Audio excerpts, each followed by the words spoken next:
So this is a special lecture for Fudan students on the neuropsychology of reward and addiction.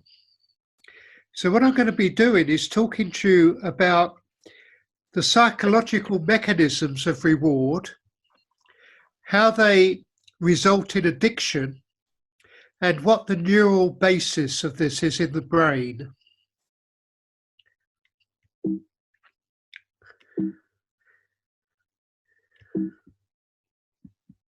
So the next slide shows the human brain reward system. This part is the front end of the brain, and this is the frontal lobes of the brain. And you can see here a very important region which is behind the eyes. It's called the orbitofrontal cortex, and it participates in a neural network which includes several important structures. First of all, the amygdala and the entorhinal cortex and the hippocampus, which is not shown here, input into this circuit. These regions are concerned with associations with reward and punishment. The orbitofrontal cortex importantly contacts a structure called the ventral striatum, part of the basal ganglia, also termed the nucleus accumbens. And through reentrant circuitry, it completes a loop via the thalamus back to this frontal processing center for reward. Now I'm going to focus initially on this very important reward area, which has been called a reward center. The evidence that this is a reward pathway has been based on human evidence with brain imaging, but also, as you will see subsequently in the lecture, on very important experiments in animals. Some of the human evidence for the nucleus accumbens being a reward center comes from the use of functional brain imaging, where one processes tasks which result in money reinforcement, money reward, monetary or financial gain. And it's been shown that the nucleus accumbens becomes active when one measures the so-called bold response, which is an indirect measure of neural activity. This is a metabolic response which is supposed to reflect neural activity. And when one is anticipating the reward of money, then the nucleus accumbens is part of the circuitry which becomes activated. So this is very interesting because clearly basic rewards include food and sex and maybe even novel stimuli which engage curiosity or exploration. But they also engage symbolic stimuli. Money is a symbolic stimulus which is associated with reward and thereby gains exciting reward properties. And as you can see, these are reflected in the operation of this circuit in the human brain. Now, an important innovation of this nucleus accumbens region is from the midbrain dopamine system. So let me show you a diagram of the dopamine neurons in the brain. These originate in the midbrain from a structure called the ventral tegmental area and another structure called the substantia nigra pars compacta. And these dopamine neurons, as you can see, innervate the part of the basal ganglia we call the striatum, and also the frontal lobes, including the orbitofrontal region. Now, these dopamine neurons are involved in different processes behaviorally. So in the dorsal stratum here, in the caudate nucleus, we see that they're involved in movement disorders, such as Parkinson's disease. So when dopamine is lost from the substantia nigra, we have the symptoms of Parkinson's disease. In the ventral stratum, which I was just describing, it's been suggested that these neurons are particularly involved in reward, and we'll see some evidence for that in a moment. And they're also involved in drug abuse, as we will see, and also the effects of drugs which are used to treat schizophrenia, antipsychotic drugs. As well as reward, in the frontal lobes, the dopamine neurons are implicated in schizophrenia and in Parkinson's disease and in attention deficit hyperactivity disorder, all of which involve cognitive symptoms. And dopamine is thought to be involved in those as well. But I'm going to be focusing in this lecture on their role in the ventral stratum. Now, before we continue further, I want to argue that this area is particularly involved, together with the dorsal stratum and together with the dopamine neurons, in drug addiction. So drug addiction, as we know, is a major problem, and there are several different drugs of abuse. One is amphetamine and methamphetamine and cocaine. Another class of drugs are heroin. Another class of drugs is legal drugs such as nicotine and alcohol. But they all seem to involve or implicate the dopamine system in some way or other. Now, let me just demonstrate how amphetamine and cocaine actually work in the brain.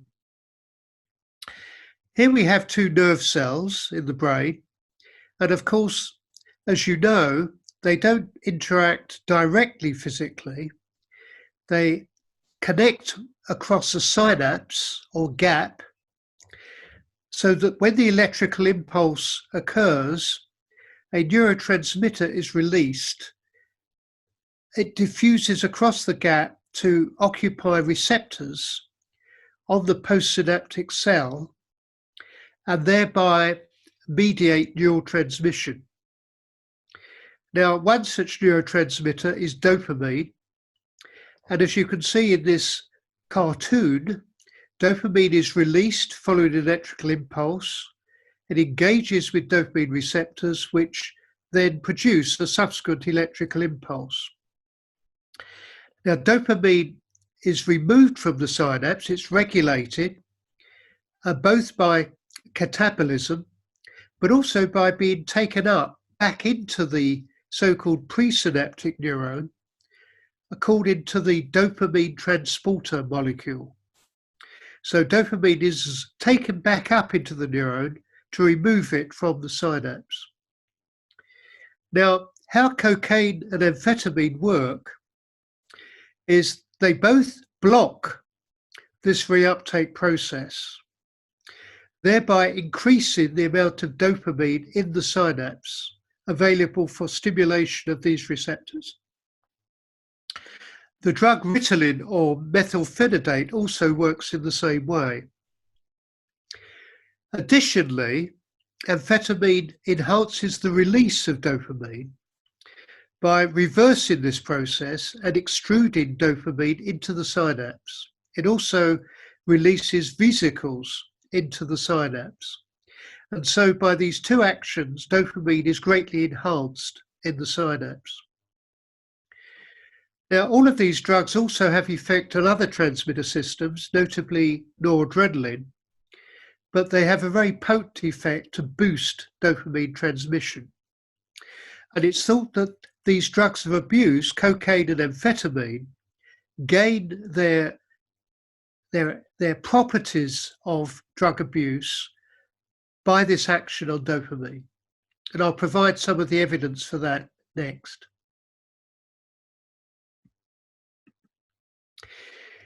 So how do we study in an experimental preparation the importance of dopamine and the role of amphetamine in addiction. Here we have an experimental model of addiction, which involves the rat or the mouse self-administering the drug.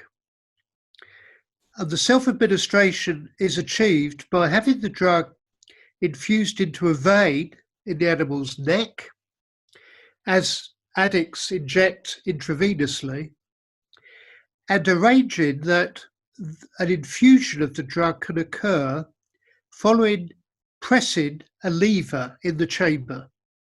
So one lever is connected to the drug infusion, the other lever is not, and it's a control lever. So if the animal chooses the infusion lever over the control lever, this one over that one, then we assume that the drug is rewarding and has what we call reinforcing properties. Well, rats and mice will self-administer drugs such as cocaine and amphetamine through the catheter in the vein by pressing the lever here, showing the important role of learning, what we call instrumental learning behaviour. Intriguingly, we and others have shown that the rat will self-administer amphetamine directly to the brain, not just to the vein, but to the brain itself. If it is injected in a cannula, which is a small tube, directed to the nucleus accumbens region here. So this is in the basal forebrain. This is a diagram, a side view of the rat brain. And it's only in this area where the rat will self-administer amphetamine. Only this area. And the important point to realise, as I mentioned earlier, is in the rat, as in the human, this region is innervated by dopamine-containing neurons. So amphetamine releases dopamine in the accumbens to produce a rewarding effect. This is some of the first evidence for the nucleus accumbens being a reward centre. Now, intriguingly, if you block dopamine receptors in this region, the animal will upregulate, it will increase its rate of self-administration so as to obtain an optimal level of dopamine release or dopamine levels in the accumbens. So this is strong evidence that dopamine is a rewarding transmitter in this region. Okay, now this discovery, with other discoveries, has been very important in theories of addiction because, as I mentioned earlier, there are other drugs of abuse, such as, for example, heroin, which is an opioid, nicotine, and alcohol. And these drugs may also modulate dopamine in different ways, although they do not directly affect the receptors for dopamine as does amphetamine and cocaine indirectly. So heroin is a mu opioid receptor agonist, and these mu receptors are present in the midbrain and they affect the firing of dopamine neurons. Similarly, nicotine receptors are on dopamine neurons, and when they're stimulated by acetylcholine, they will enhance activity of the dopamine pathway. It's even thought that alcohol, although it has a very non-specific chemical action, may influence activity at glutamate and GABA receptors, and thereby also indirectly affect the dopamine system. So then we have a general idea about addiction that it involves importantly, but not only, but also importantly, this dopamine system projected to the nucleus accumbens, a so-called reward centre in the network of structures I described earlier. How does this translate into human evidence? Well, in humans, of course, it's much more difficult to measure these things precisely because of ethical considerations.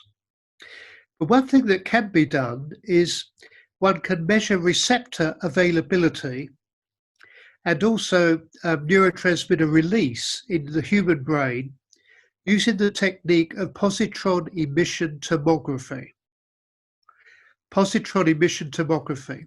And if you have a radioactive ligand or receptor agonist or antagonist in this case to label receptors in the human brain, you can measure the amount of receptor availability in different parts of the human brain.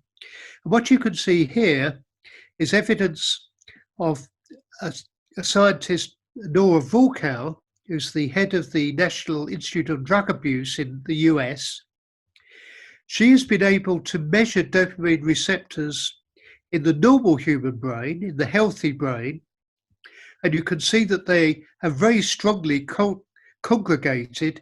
concentrated in the regions of the stratum. These are horizontal sections of the human brain. And here you can see the stratum lighting up with these dopamine receptors. But in groups of addicts for cocaine, methamphetamine, or even alcohol, as you see here, all have reductions in dopamine receptors in these regions, showing that dopamine transmission is very important in drug addiction compared to the healthy brain. So this shows you the translation of the animal evidence I showed earlier to the human evidence. And you can also demonstrate with other ligands that there is a release of dopamine in the human brain following cocaine, for example. And this corresponds to a positive feeling of euphoria, which is sensed by the human addicts. Okay, well, earlier I showed you a model of drug addiction, which I said was based on learning, on instrumental conditioning, as it's called. And this is very simply described as action outcome learning, where a response, for example, a lever press, leads to a reinforcer, which is a drug effect, a positive drug effect. And this is called instrumental conditioning, where you have a voluntary control over the environment and the behavior is goal-directed. You are performing this response after seeking the drug to obtain the drug effect following the response as a reward. Now, additionally, of course, stimuli in the environment may predict this relationship, and you may be anticipating or seeking these stimuli in order to guide you to the drug effect.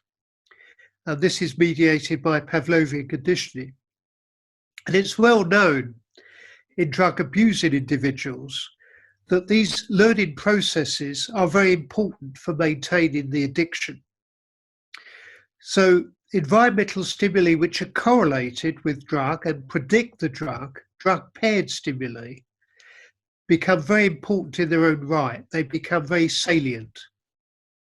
And I can demonstrate this in the next slide, where you see these typical stimuli. So this is for maybe a cocaine addict or a stimulant addict. These are all important stimuli, including the syringe, which they use to inject themselves.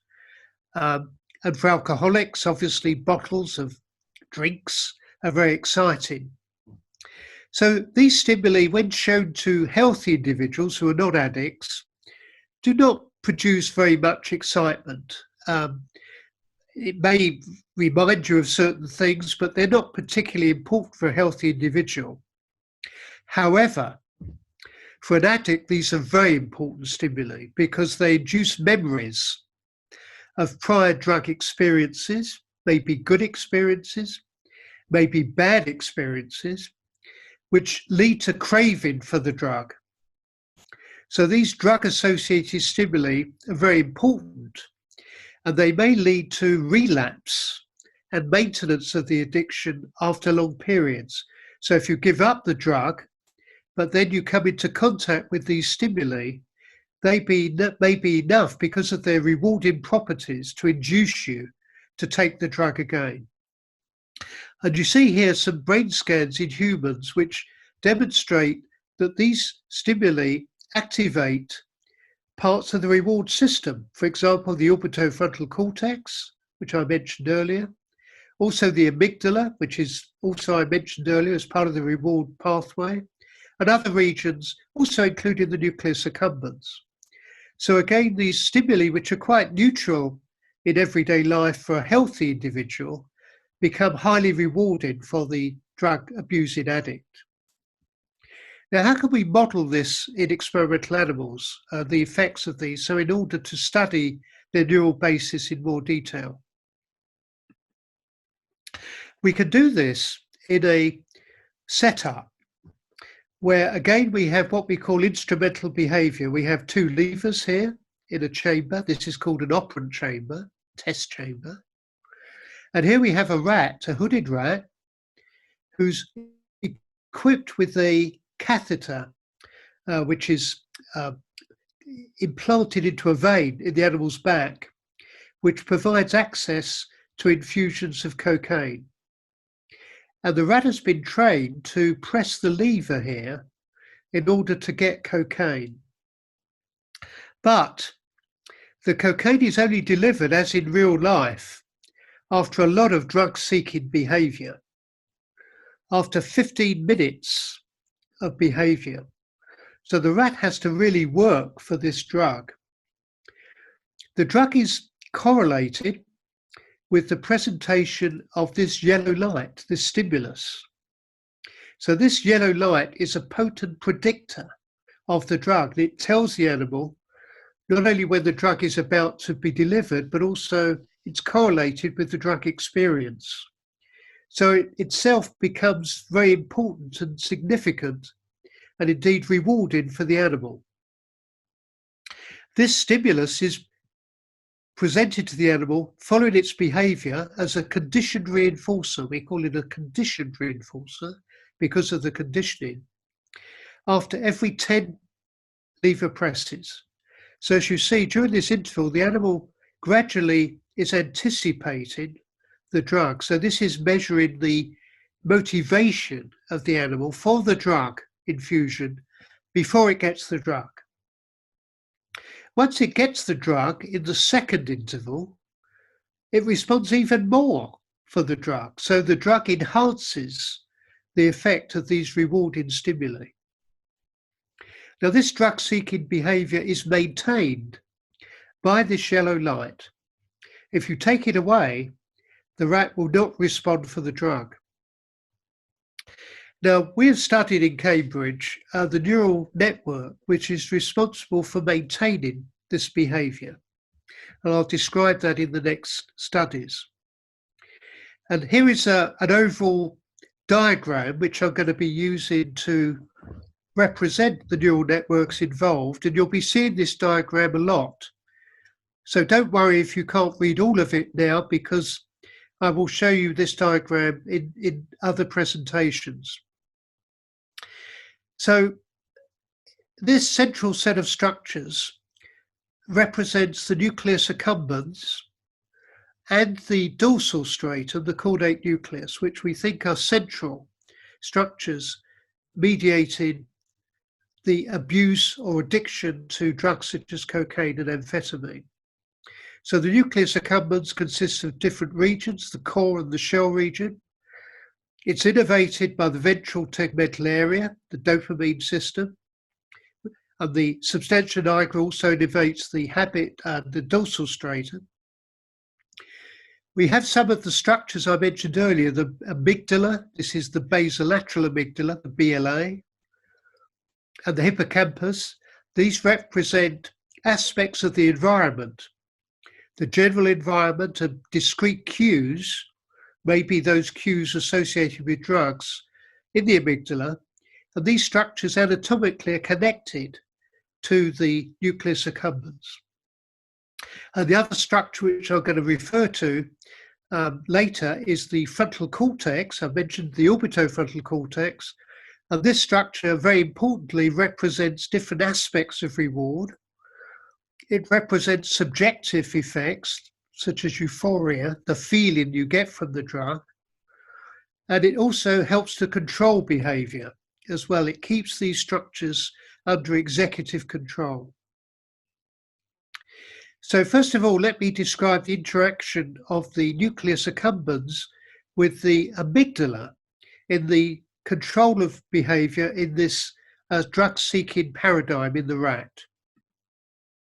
So again, this is the second order schedule that I mentioned earlier. This is a paper we published a few years ago, which shows you the very orderly behavior you have in normal animals here in black.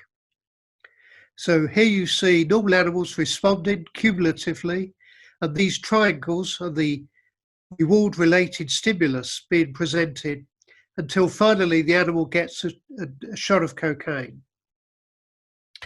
These are the effects of lesions made with excitotoxins which knock out the structure of the nucleus accumbens in this case. So this is the nucleus accumbens core region, and you can see when you knock out this structure, although the animal will continue to respond, it's much less efficient and it loses this orderly control over the addiction by the drug-paired stimulus.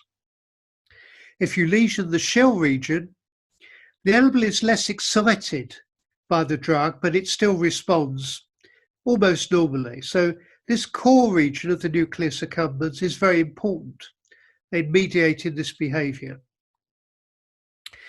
Now, in addition to this region, the input to the core region is from the basolateral amygdala. And here you can see the effects of amygdala lesions on the acquisition of this behavior. So this is the stage reached of training of the second order schedule. By this stage, the animals are responding just with drug-paired stimuli. And you can see that many control animals will maintain their drug-seeking behavior under this schedule, like this. But following lesions to the amygdala, they don't learn it. And this is because the drug-paired stimuli have lost their significance for the animal. So the behavior is no longer maintained under these conditions without the input to the nucleus accumbens core region.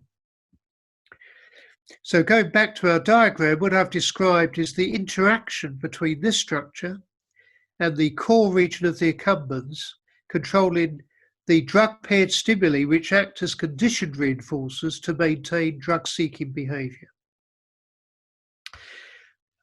The next part I'm going to describe relates to another aspect of learning which controls long-term maintenance of behavior as habits. And it seems that the habits are controlled more by the dorsal stratum, by the caudate nucleus and the putamen. So what I'm describing behaviorally is another process which is going on at the same time, which is a more automatic form of learning called habit learning. In habit learning, the goal or the reward is much less important. All that's learned is habit learning is what to do. So it's more automatic behavior. So when the stimulus occurs, you do the behavior regardless of its consequence. And we think that during the course of addiction, habits become much more important. And so the dorsal stratum takes over some of the role of the ventral stratum in maintaining the addicted behavior. Now, there's a lot of evidence for this, both in humans and in animals, but I'll show you one piece of evidence which I think is quite interesting. And this bit of evidence, again, is using the same procedure in rats that I showed you earlier, the second order schedule. And it involves infusing a dopamine receptor blocker into the dorsal stratum, into this habit region. And you can see when you do this in this paradigm that there is a blockade of the behavior produced by cocaine. So the dorsal stratum in very well-trained rats become more important for this behaviour than actually the nucleus accumbens core region. So infusions there no longer have such a big effect. So during learning, this is very important, but for the maintenance of the behaviour in the longer term as habits, the nucleus accumbens is less important. So we see that both regions of the stratum involved in different types of learning are very importantly involved in this aspect of addiction. Okay, the last part of the lecture, I want to describe the role of the frontal cortex in addiction. So we met this structure earlier, mediating the goals of the human and the animal in the reward circuit. This area is also very importantly involved in controlling behaviour, so that good decisions are made about rewards and punishments. And if this area is damaged in any way or is malfunctioning, then the control behaviours is weakened. And so under those conditions, these habits may become more compulsive-like behaviours, less controlled, so that the addict has less self-control over his behaviour or her behaviour. So let me show you some of the evidence that's relevant to that.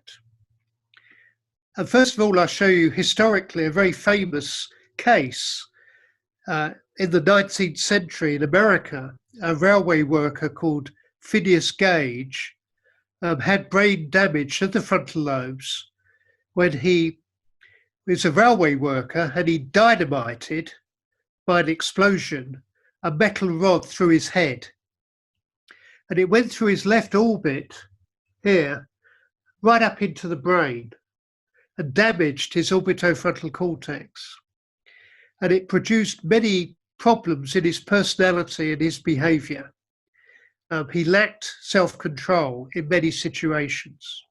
He became very irritable and aggressive sometimes. Well, it's interesting that cocaine addicts, if you measure with brain imaging the grey matter in the brain, the structural brain matter in the orbitofrontal cortex, this is the human brain, this is the front part of the brain, this is the orbitofrontal cortex in green. This area shows the loss of grey matter in the ventral medial frontal cortex in stimulant drug abusers. So they have a loss of control from the frontal cortex over their behaviour, which may be caused by the drug. Of course, it might also be that they had a loss of grey matter before they took the drug, maybe because they were stressed or because they, for genetic reasons or family reasons, they had this loss of grey matter. But this loss of grey matter means loss of control. And interestingly, as you can see here, the degree of compulsive drug taking, this is a measure of compulsive drug seeking, correlates very markedly with the loss of grey matter, as you see here. So the less grey matter, better control. The more grey matter, as you see, less control. So negative correlation between grey matter and control. So this is very important because it suggests that there is this additional top-down influence in the control of behaviour.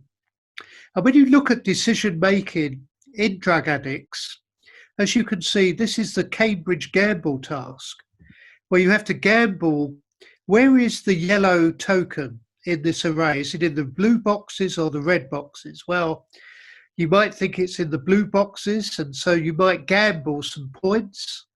And if you're correct, then you get more points. If you're incorrect, you lose points. The drug addicts often choose the red boxes. So they make very bad decisions because clearly the token should be in the blue boxes. That's the rational decision. And so this poor decision making, this, as you can see, poor decision making here, is correlated with the degree, the number of years of use of amphetamine. So the more amphetamine abuse, the worse their decision making, probably because they're damaging their orbitofrontal cortex, which is involved in decision making. So you see then you have these two factors contributing to addiction. You have this strengthening of drug-seeking behaviour as habits, controlled ultimately by the dorsal stratum, by the caudatum putamen. And this is so strong, probably because of the effects of dopamine itself, that it produces drug-seeking behaviour which is exacerbated. It's even stronger because of a loss of the top-down control from the frontal cortex over these overactive subcortical systems which mediate compulsive drug seeking and addiction. So I've identified in this lecture for you several learning mechanisms involved in addiction, the importance of dopamine, the important role of conditioning from the limbic system, the amygdala to the nucleus accumbens, the transition to habit learning, and the loss of control and poor decision making in addicts caused by the lack of grey matter in the orbitofrontal cortex, which may be caused by the drug itself, possibly, or it may be pre-existing. It may be a genetic or stress-related phenomenon. So these are the major factors we think in stimulant addiction, and we are currently exploring whether similar factors are implicated in other forms of addiction, including to opioid drugs, to alcohol, to nicotine, and maybe even to non-drug addictions such as internet use, and maybe gambling, compulsive gambling. So with that, I will just leave you with some references and suggested reading, and I look forward to some questions from you. I hope you've enjoyed and understood this lecture. Thank you very much.